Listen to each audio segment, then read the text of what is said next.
আসসালামু আলাইকুম। চাকরি প্রত্যাশী ভাই বোনেরা, যারা পুলিশ কনস্টেবলের লিখিত পরীক্ষা দেবেন তাদের জন্য আমি ধারাবাহিকভাবে ম্যাথ অংশর ইম্পর্টেন্ট ম্যাথগুলো সমাধান করার চেষ্টা করছি। তো দেখেন, আরেকটি ইম্পর্টেন্ট ম্যাথ নিয়ে হাজির হয়ে গেলাম, যে ম্যাথটি 2015 সালে ট্রেনি কনস্টেবল রিক্রুটমেন্ট পরীক্ষায় এসেছিল।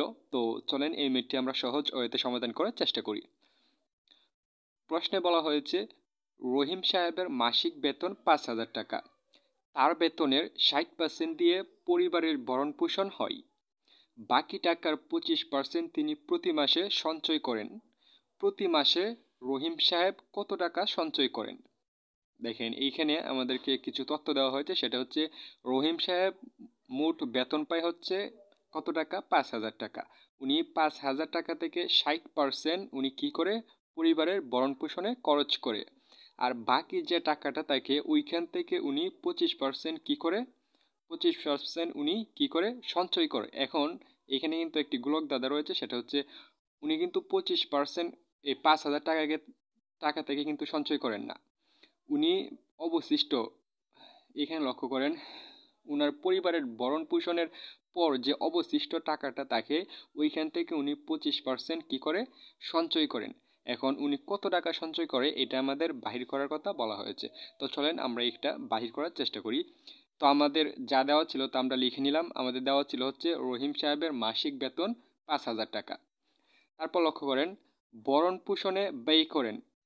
এখন দেখেন, উনি ভরণ পোষণে কত টাকা ব্যয় করে ওইটা আমরা একটা সহজ নিয়মে বাহির করতে পারবো। সেটা হচ্ছে, দেখেন, উনি ভরণ পোষণে ব্যয় করে কত টাকা? 5,000 এর 60/100 টাকা। এটা কিভাবে হয়েছে আমি একটু দেখানোর চেষ্টা করি। দেখেন, উনি এখানে বলা হয়েছে যে উনি বেতনের 60% কি করে? উনার পরিবারে ভরণ পোষণে খরচ করে।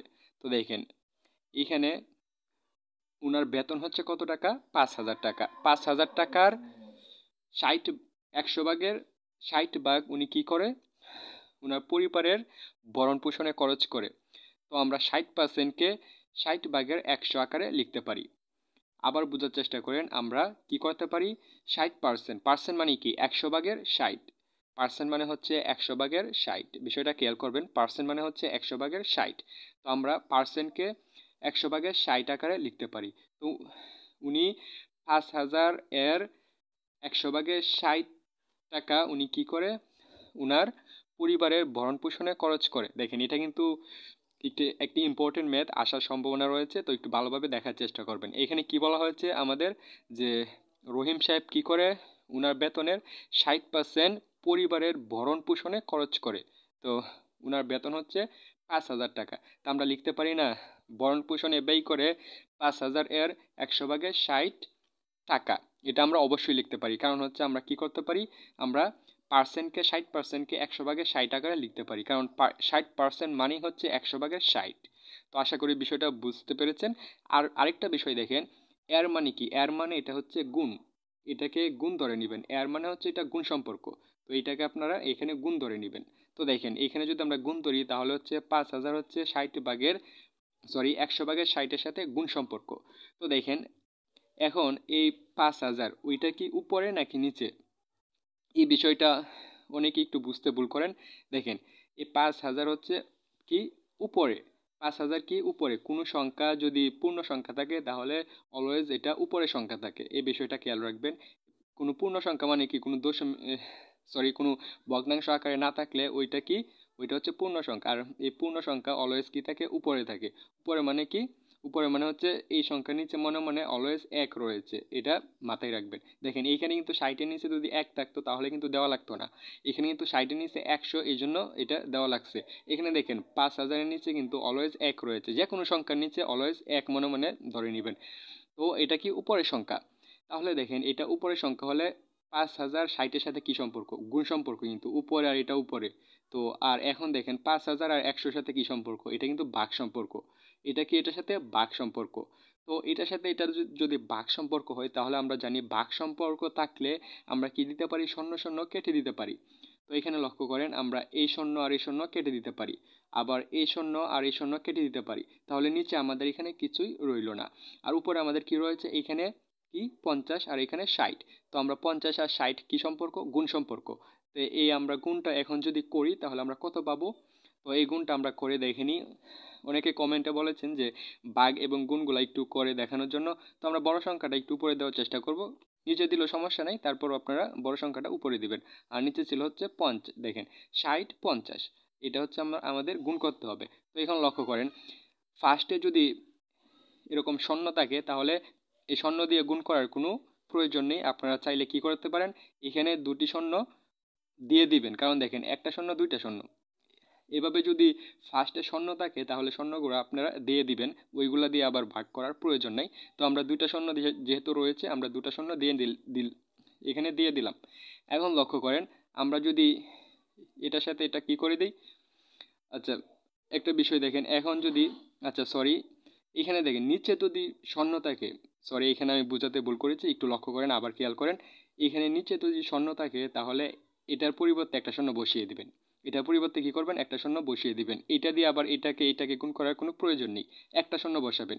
তারপর লক্ষ্য করেন, এই 5 দিয়ে এটাকে গুণ করে দিবেন। তো আমরা 5 দিয়ে যদি শূন্যকে গুণ করি তাহলে কি পাবো, এখানে শূন্য পাবো। বিষয়টা খেয়াল করেন, আমি ফার্স্টে একটু ভুল বুঝিয়েছিলাম, সরি ফর দ্যাট। এখানে দেখেন আমরা কি করলাম, এটার জন্য একটা শূন্য বসিয়ে দিলাম, এটার জন্য একটা শূন্য ডিরেক্ট বসিয়ে দিলাম, কারণ এটা দিয়ে এটাকে যদি গুণ করি তাহলে আমরা কি পাবো, শূন্যই পাবো। তো এক গড়ে আমাদের কিন্তু এখানে কি লাগতো, নিচে নামা লাগতো। তো এক গড়ের জন্য একটা ক্রস দিয়ে দিলাম বা শূন্য বসিয়ে দিলাম, যাই বলেন। তারপর লক্ষ্য করেন, আমরা 5 দিয়ে কি করব, সরাসরি এটাকে গুণ করব, এটাকে গুণ করব। তো 5 দিয়ে যদি শূন্যকে গুণ করি শূন্য পাবো, আর 5 দিয়ে 6কে গুণ করলে পাবো 5 6 30। তো আমরা এখানে পেলাম হচ্ছে গিয়ে 30। দেখেন এটা হচ্ছে 5 6 30, আর এই 5 দিয়ে এটাকে আমরা গুণ করলে পাবো শূন্য। আর এই শূন্যর জন্য আমরা ডিরেক্ট একটা শূন্য বসিয়ে দিলাম, কারণ এই শূন্য দিয়ে যদি এটাকে গুণ করতাম তাহলে আমরা এখানে দুইটা শূন্য পেতাম। তারপর এক গড় ক্রস দিয়ে আমরা নিচে নামতাম। তো এই ঝামেলা না করে আমরা সরাসরি এই শূন্যর জন্য ডিরেক্ট একটা শূন্য বসিয়ে দিলাম। তারপর 5 দিয়ে এটাকে কি করলাম, গুণ করলাম, শূন্য হলো। আর 5 দিয়ে 6কে গুণ করে আমরা পেলাম 30। আশা করি বুঝতে পেরেছেন। তো এইখানে আমরা কত পেলাম, বেসিক্যালি 3000। তো আমরা এখানে কত পেলাম, 3000। এটা হচ্ছে আমরা গুণ করে পেলাম। তো আমরা এখানে কি বসাতে পারি, ভরণ পোষণে ব্যয় করেন হচ্ছে উনি কত টাকা, 3000 টাকা। 3000 টাকা উনি ভরণ পোষণে ব্যয় করেন। এখন অবশিষ্ট টাকা কত টাকা থাকে উনার, ওইটা আমরা কিভাবে বাইর করব। উনার মোট বেতন থেকে আমরা ভরণ পোষণের টাকাটা যদি বাদ দিয়ে দিই তাহলে আমরা কি পেয়ে যাব, উনার অবশিষ্ট কত টাকা থাকে ওইটা আমরা কিন্তু পেয়ে যাব এখানে। তো লক্ষ্য করেন, মোট বেতন হচ্ছে উনার 5000 টাকা, আর ভরণ পোষণে খরচ করে হচ্ছে কত টাকা, 3000 টাকা। তো এইখানে লক্ষ্য করেন, এইখানে এই বিয়োগটা তো করে আর দেখানোর কিচ্ছু নাই, কারণ 5000 থেকে 3000 চলে গেলে আমরা জানি এখানে 2000 টাকা থাকবে। তো আমরা এখানে 2000 বসিয়ে দিলাম। তো এখন লক্ষ্য করেন, আমাদেরকে বলা হয়েছিল যে অবশিষ্ট টাকা যা থাকে, বাকি টাকা, অবশিষ্ট মানে বাকি টাকা যা থাকে তা থেকে উনি 25% সঞ্চয় করে। মানে বাকি টাকা যত থাকে তার থেকে উনি 25% সঞ্চয় করে। তো বাকি টাকা এখানে কত থাকে দেখেন, আমরা বাহির করলাম 2000 টাকা থাকে। তো 2000 টাকা থেকে উনি কি করে, 25% সঞ্চয় করে। তো আমরা এখন বাহির করে নিতে পারবো যে উনি কত টাকা সঞ্চয় করে, এটা খুব সহজে বাহির করে নিতে পারবো। তিনি সঞ্চয় করেন, কত টাকা সঞ্চয় করেন, 2000 টাকার 2000 এর কি 25%, মানে হচ্ছে 100 ভাগের 25 টাকা উনি কি করে, সঞ্চয় করে।